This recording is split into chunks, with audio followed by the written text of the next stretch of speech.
Have you ever wondered why break a leg is a way of wishing someone good luck? Or what crocodiles ever did to get associated with insincere displays of emotion? Hi, I'm Thomas. Every language has its own idioms, and while these phrases can make language more fun, they don't always make sense without some context from the culture they came out of. Today, I'll explain some of my favorite phrases from around the world, from eaten bread to last year's snow. I'll explain what they mean and how they came to be. And if you liked this video, don't forget to subscribe by clicking the button down here.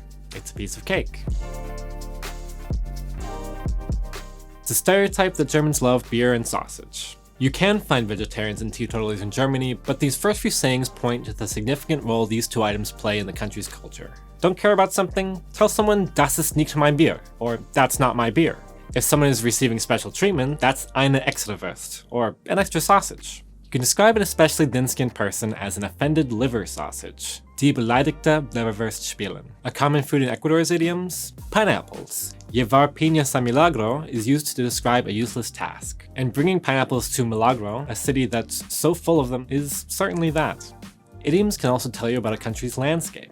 As a nation made of islands, it's not surprising that Indonesian sayings reference the oceans. Ada udang di balik batu, there's a prawn behind that rock, is a phrase you might hear in Jakarta. It means there's a hidden agenda. Or you might be told drink water while diving when someone explains all the things they're doing at once. Likewise, it makes sense for Scandinavian countries to have idioms about the snow. English speakers might call a settled matter water under the bridge, while Norwegians say it's like last year's snow. And Swedes will tell you things are okay by saying there's no cow on the ice. Idioms can also reveal history. In Portugal, ficar a ver navios means to be left watching ships. It's an expression for when you don't get what you're hoping for. Allegedly, it comes from the story of Portugal's King Sebastian, who disappeared in battle. Some believed he would return and supposedly kept waiting, in vain, for his ship to arrive home.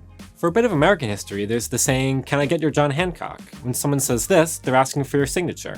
Hancock is remembered for the flamboyant way he put his name on the US Declaration of Independence. Sometimes you'll find idioms with the same meaning across cultures, even when they're using slightly different words. You've probably heard the phrase, "there's no use crying over spilt milk," which tells someone not to worry about a situation that can't be changed. Another way of expressing the same idea is, "you can't unbake a cake." Other cultures play with the same general idea in their expressions. The French may say, "Les carottes sont cuites," the carrots are cooked. And Indonesians say, "the rice has become congee," a state from which there's no coming back. An easy situation in English is a piece of cake, while Spanish has pan comido, which means something like eaten bread. Italian says facile come bere un bicchiere d'acqua, easy as drinking a glass of water. Food is universal, and I guess injuries are too. Did telling performers to break a leg before a big show ever sound strange to you? Some etymologists think it was borrowed from German, where the phrase Hals- und Beinbruch, literally head and neck break, is used the same way. But where did German get this phrase from? Well, it could be from Yiddish, which has a phrase that sounds similar, though it does have a more obviously appropriate meaning. Hashloka and broka, meaning success and blessing.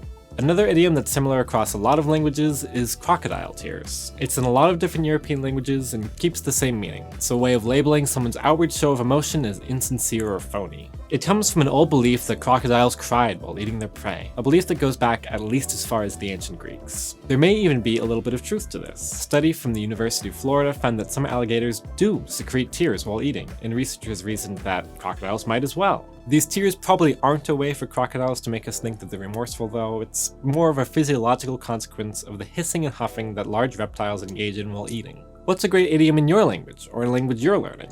Tell us in the comments with an English translation, and we'll see if we can guess what it means. Thanks for watching, and remember to subscribe. See you later, alligator.